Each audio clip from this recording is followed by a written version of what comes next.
Hello বন্ধুরা, আসসালামু আলাইকুম। অন্যান্য ধর্মে যারা আছেন তাদেরকে জানাই আন্তরিক অভিনন্দন এবং শুভেচ্ছা।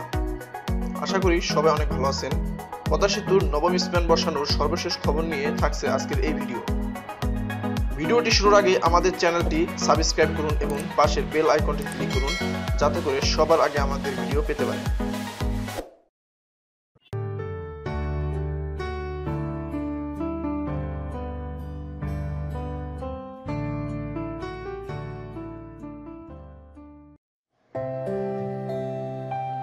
অনেক জল্পনা কল্পনার পর পদ্মা সেতুর জাজিরা প্রান্তে বসানো হলো নবম স্প্যান।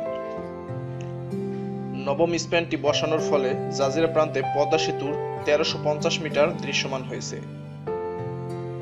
গত 21/3/2019 রোজ বৃহস্পতিবার নবম স্প্যানটি মাওয়া কুমারবোক সার্ভিস ইয়ার্ড থেকে জাজিরা প্রান্তে আনা হয়।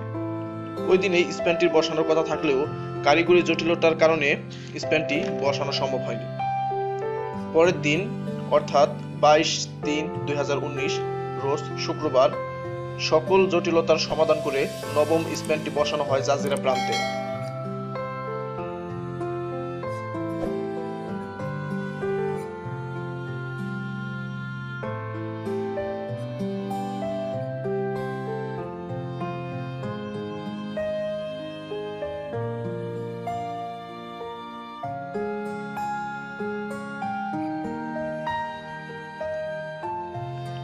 নতুন বছরের শুরুতে জাজিরা প্রান্তে অষ্টম স্প্যানটি বসানো হয়েছিল।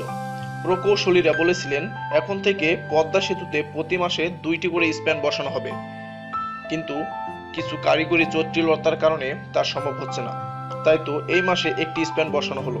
তবে এখনো প্রকৌশলীরা আশাবাদী যে আগামী মাস থেকে সেতুতে 2টি করে স্প্যান বসানো হবে।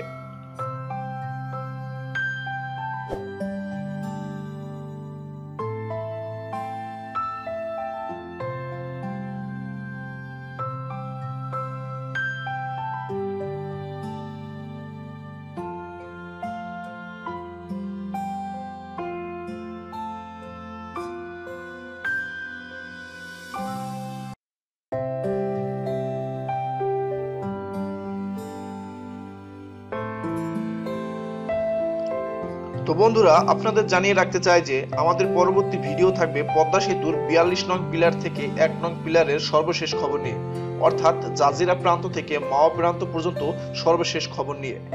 তাই সবাইকে ভিডিওটি দেখার জন্য আমন্ত্রণ জানাচ্ছি।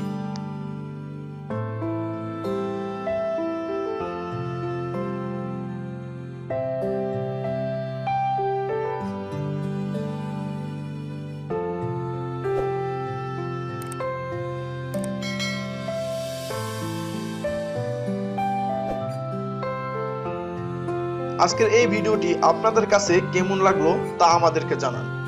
আমাদের ভিডিওতে লাইক এবং কমেন্টস করুন, অন্যকে দেখানোর জন্য শেয়ার করুন। পদ্মা সেতু সম্পর্কিত কোন ধরনের ভিডিও আপনারা প্রত্যাশা করেন তা আমাদেরকে জানান। আমরা আপনাদের প্রত্যাশা অনুযায়ী ভিডিও দিতে চেষ্টা করব। তো সবাই ভালো থাকবেন, সুস্থ থাকবেন, এই কামনায় আজকের মতো এখানেই বিদায় নিচ্ছি। কথা হবে পরবর্তী নতুন একটি ভিডিওতে। খুদা হাফেজ।